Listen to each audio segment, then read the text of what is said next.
Good afternoon, everybody. My name is Martin Uniman, and my sister Hazel and my brother-in-law Lawrence, and of course Franco, are in the audience as well. So you'll be pleased to know I've only got one side of A4. This is obviously the most august audience of intellectuals and academics I've ever addressed. To be honest, it's the only one I've ever addressed. So to get things started, I'm going to ask for some audience participation. Okay? So the first thing I would like everybody in the room to do, if applicable, is to raise one hand if you've got letters after your name. If you've got letters after your name, raise one hand. So if you graduated up to whatever level. Okay, now, keeping that hand in the air, I'd like you to raise the other hand if you've got a title before your name, such as Doctor, Professor, Dean, or maybe even Vice Chancellor. Okay, now, I'd like you all just to have a look around the room, please. Keep your hands in the air, have a look around the room. You'll see that there are a lot of hands. Thank you. Lower your hands. You'll see that there are a lot of hands raised in the room.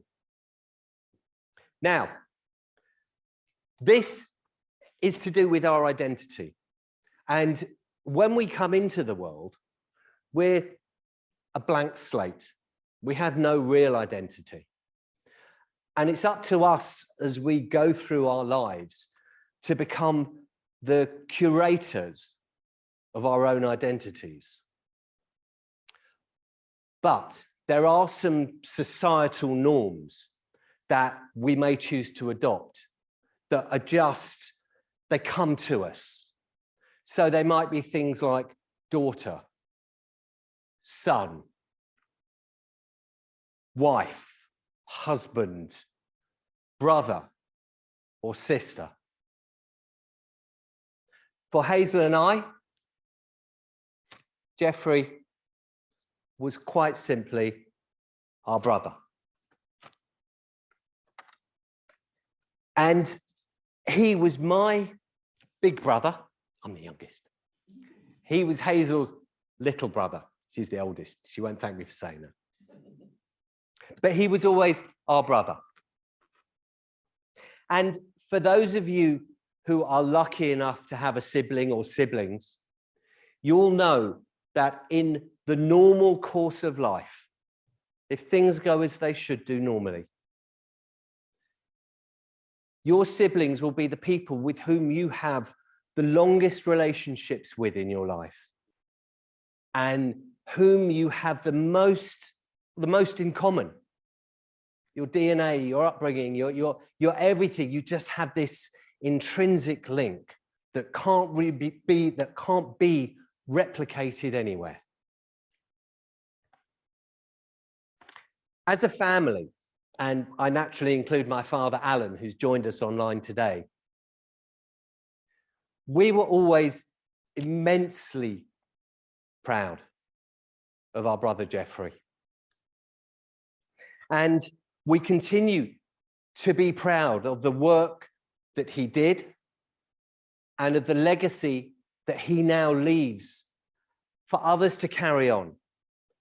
And we knew before coming here today, but today has inculcated to us just how his legacy will go on for what will hopefully be decades and decades in influencing other academics coming through the academic pipeline, whatever it happens to be called, excuse my ignorance. And how his work and Geoffrey as a person has garnered the respect, not just of his intellectual colleagues, but of society in general. Our brother Geoffrey was the constant in our lives. He was utterly reliable, totally honest, and if I'm going to be truthful, he was perhaps sometimes a little bit too honest. And he always gave us unconditional support and love. And speaking of love, seeing Jeffrey together with Franco was a true blessing for us as a family and something we are always grateful for. Dedication, determination, conation, the ability to act, and the want to always speak out for what you felt and feel is the right thing are the hallmarks of a good, if not a great person like Jeffrey. And while we know and are comforted by the fact that his work will be remembered, it is always as our brother that we will remember him. Jeffrey was and always will be our brother, and we miss him every single day. I would like, on behalf of myself and my whole family, to thank everybody who's joined us online, to thank everybody in the auditorium this afternoon and this morning, and the people who spoke so fully and so beautifully about our brother. I'd especially like to thank Jan and Desna for organising today and for giving me the opportunity to speak on behalf of my family. And I thank you all very much. Thank you.